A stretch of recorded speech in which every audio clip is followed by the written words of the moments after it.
Dans cette vidéo, toujours en auto-formation, on continue la découverte des bases de la programmation de l'Arduino.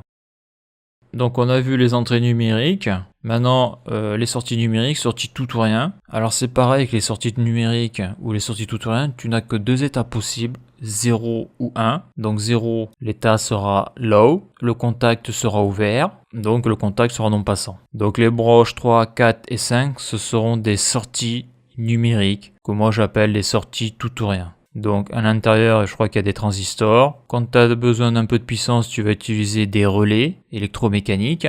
Mais bon, là c'est de l'électronique, donc on a des tout petits transistors. C'est comme si c'était des relais, sauf que ça a un pouvoir de coupure extrêmement faible. D'ailleurs, on va le voir après. Sur ces sorties-là, l'intensité qui peut passer est très très faible. Ça veut dire que si je veux faire basculer un contacteur auxiliaire ou un contacteur moteur, avec ce type de sortie-là, je ne peux pas. Il va falloir utiliser un relayage pour pas bousiller les sorties. Donc si la sortie est à 0, la sortie est ouverte, le contact à l'intérieur sera ouvert et donc la diode restera éteinte. Quand la sortie sera à 1, à l'intérieur le contact sera fermé et l'alimentation qui est à l'intérieur de l'Arduino va arriver ici là pour allumer la diode. Elle allume la diode en envoyant le jus. Donc là c'est vraiment très simple. Donc après l'état 1, donc ça sera l'état high. Donc tout ça c'est du vocabulaire de programmation ça. Donc le contact est fermé ou le contact est passant. La tension entre la broche et la masse GND est égale à 5 volts. Quand la sortie va se fermer, si je mets la pointe de mon testeur ici, donc c'est le 0 volt, et sur la sortie, je dois avoir le 5 volts de l'Arduino, vu que c'est son alimentation. Donc en anglais, on appelle ça une sortie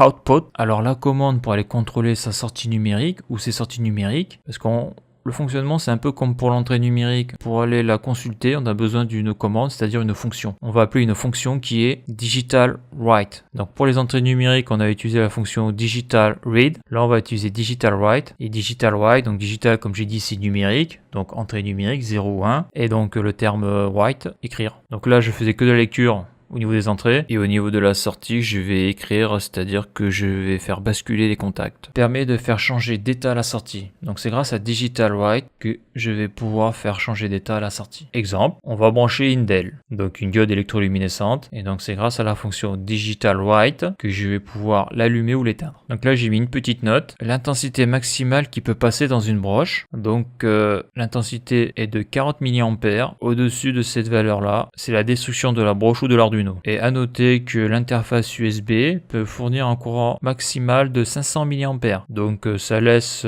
pas mal de possibilités, sachant qu'une diode consomme 23 mA.